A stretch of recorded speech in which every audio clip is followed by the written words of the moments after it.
In this Schedule Master tutorial, we will review how to filter your resources based on your own preferences. When you first log into Schedule Master, you will see a screen similar to this.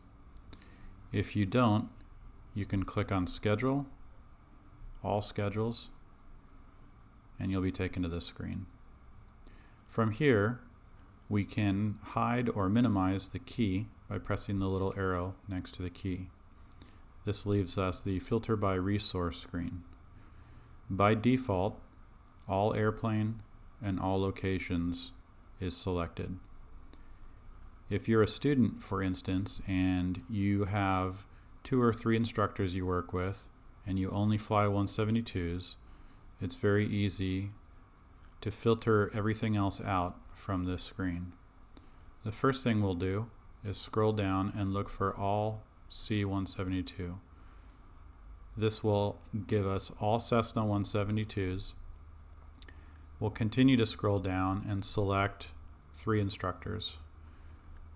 Instructors will appear below the aircraft.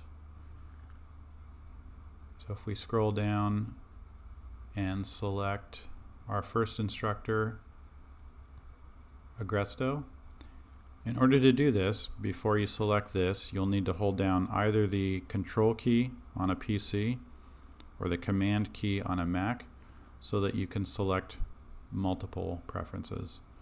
We'll continue to scroll down and select Andrews while we hold down the Control or Command key and Beatty. The next thing we'll do is look at the screen that has the locations, and let's say we only fly out of Montgomery. We will select Montgomery Field and, very importantly, instructors, again holding down the Command or the Control key to select multiples. Once we've done this, we'll press the refresh icon, and we'll now have a list of all 172s at Montgomery and the 3 instructors that we selected.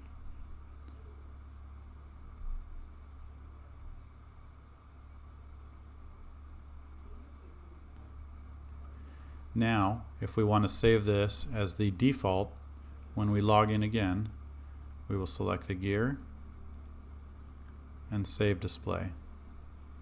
You will receive a message that says default display has been updated. So now, if we were to log out and back in, this is the screen that we will see every time. You can modify any of these preferences, for instance, selecting a 2-day or a 4-day view, and again, selecting the gear and Save Display to set your default display.